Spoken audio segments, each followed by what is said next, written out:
This homework will not be due until Thursday since we have the test Wednesday. We're just going to rifle through this pretty quick. I think the hardest part is probably just the problem that's on the bottom, seeing that done. I think the rest you could have probably did on your own. So we're starting out to talk about ratios and proportions. A ratio is just a comparison of two numbers that typically uses division. It's either used it explicitly or kind of implicitly that you could change it to that fraction form. So a ratio is the comparison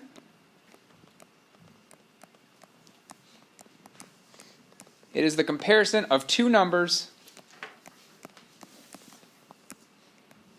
And in fact, you could probably stop there. But in math, we always look at how they divide, so that uses division.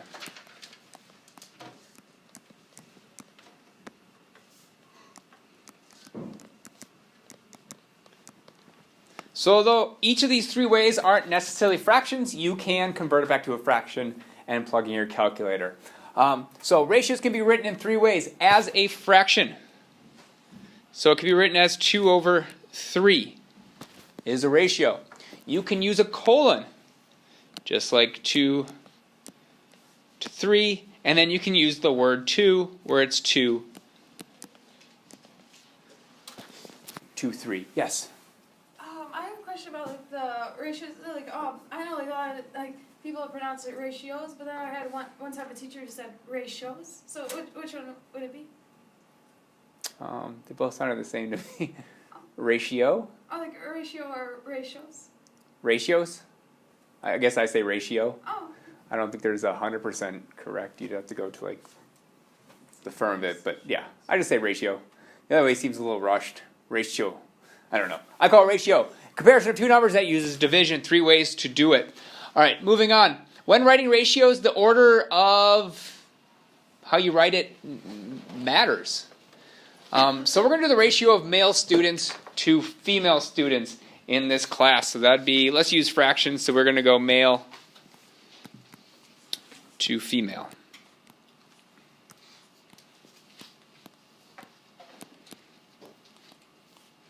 Well, that's going to equal 1, 2, 3, 4, 5, 6. Yep, 6 over 5. 1, 2, 3, 4, 5. Which you could also write as 6 to 5. But writing it the other way, female to male, you would write it as 5 over 6 or 5 to 6. So the order in which you write it is very, very important. Because if you said this was male to students and you wrote 5 over 6, yeah, there's 6 male students, but you didn't write it in the correct order. I assume the top is male. So female to male would be female on top, male on bottom. Order matters. So notice how the ratio of the male students to female students is different than the ratio of female students to male students. Keep that in mind. All right, we can combine ratios together. You can put 2 or more ratios together. You can just keep lining them up. So in this case, we have C to D to E, which means the ratio of the first 2 numbers is C to D. The ratio of the last 2 numbers is D to E, and finally the ratio of the first and last would be C to D. So you can line each of those up and you can pull them out as needed. All right, example, the measure of 3 angles of a triangle has the ratio 2 to 2 to 5. Find the measure of each angle. So the measure of 3 angles of a triangle have that ratio. Well, real quick, let's just draw a triangle really quick. And we are going to say that the sum, what's the sum of the angles of a triangle make? I forget already. 180. 180. There we go. Yep. Sum of angles equals 179. All right, it equals 180 degrees. All right, to preserve this ratio, we don't know this value, we don't know this value, we don't know this value. But we know it has something to do with 2, 2, and 5. Yeah? You do like 2 plus 5 is 9x equals 180. Yeah, that's exactly what we end up doing. Exactly what we're going to do. Since we have to preserve that 2, 2, and 5, we know we're going to multiply some number by that. by some number like that. So we can change that 225 to look just like this. 2x to 2x to 5x. Because whatever value I plug in for the x will still preserve that 2 to 2 to 5 ratio. Say our x is 2. We would have 4 to 4 to 10. But simplifying it, we can simplify it back down to 2 by 2 by 2. That means one of our angles is going to be 2x. Another angle is going to be 2x. And the last angle must be 5x. So in this example, we're going to have 2x plus 2x plus 5x equals 180, which is going to be 9x equals 180. And finally, x is going to equal, not 90, 20 degrees.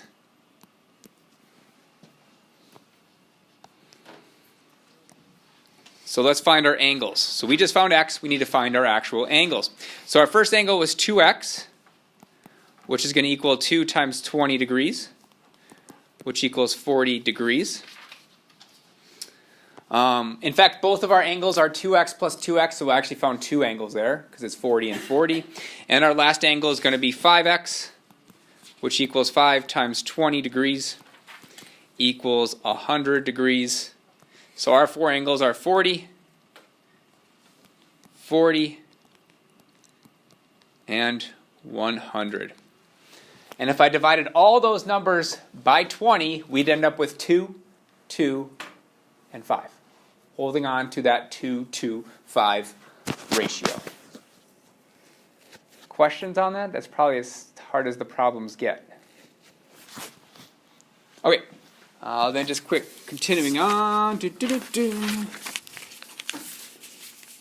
can always reduce ratios to the simplest form. It still preserves the ratio. So for this first example, we can simplify that. We can put 4 into both the top and bottom. So I can divide the top by 4, divide the bottom by 4 to come up with 3 over 5. That is the simplified form. If I have 3p divided by 5p, it's just like the 4x, 4x, 5x. The x's can just drop out, and our actual ratio is going to be, it's just like 3p divided by 5p. You would just drop out those p's, and we'd end up with 3 over 5. Same thing's going to happen here. Remember, if you have 4n over n squared, that is really just n times n. So one of your n's would cancel out, and you'd have 4 over n. Finally, 5 to 15. You can do it just like that, because 5 goes into both of them. We divide both by 5, and you have 1, 2, 3.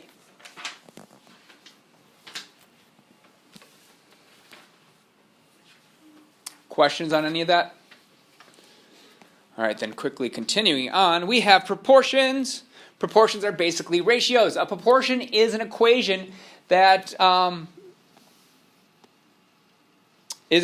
states that two ratios are equal. So it states that two ratios are equal. An example of a proportion might be 7 over 49 equals 1 over 7. This is an example of a true proportion. It is true, it is fact that 7 over 49 does equal 1 over 7. We can also have false proportions. Let's just make one up. We'd have 3 over 5 equals 10 over 16. That would be a false statement, but it is still a proportion. So a proportion can be false. Not usually useful if it's false, because you're not really showing anything, but a proportion can be false. Basically, a proportion is just two fractions on either side of an equal sign. That's the easiest way to look at a proportion.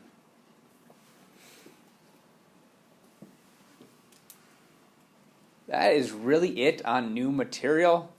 This algebra review section, you're going to have an algebra review section on your homework if you look at it. So I just want to quickly rehash a couple topics really quick.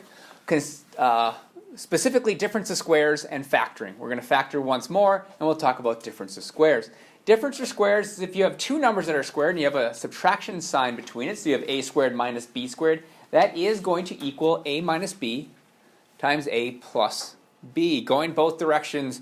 So sometimes you'll be given this, and you have to go back to that. Sometimes you'll be given that, and you have to go back to that.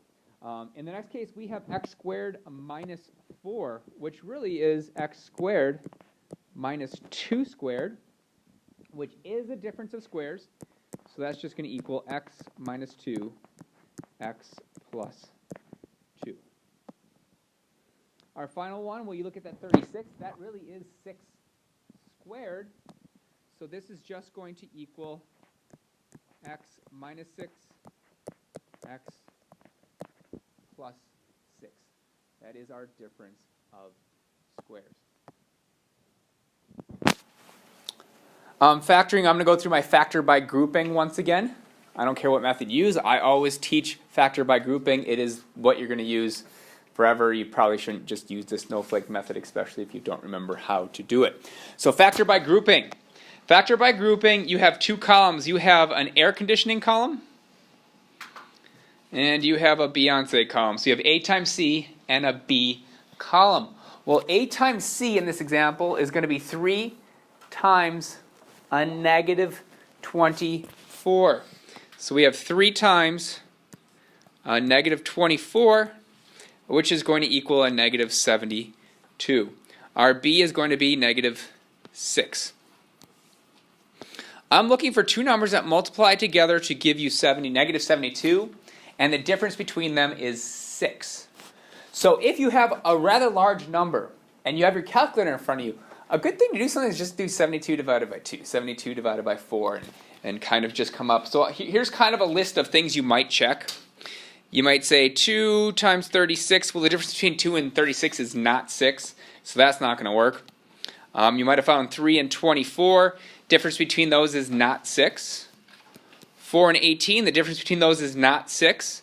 However, you come up with 6 times 12 equals 72, you're going to say, hey, the difference between 6 and 12 is 6 units. So we're going to want something to do with this 6 and 12. But in order for it to be a negative 72, either the 6 needs to be negative or the 12 needs to be negative.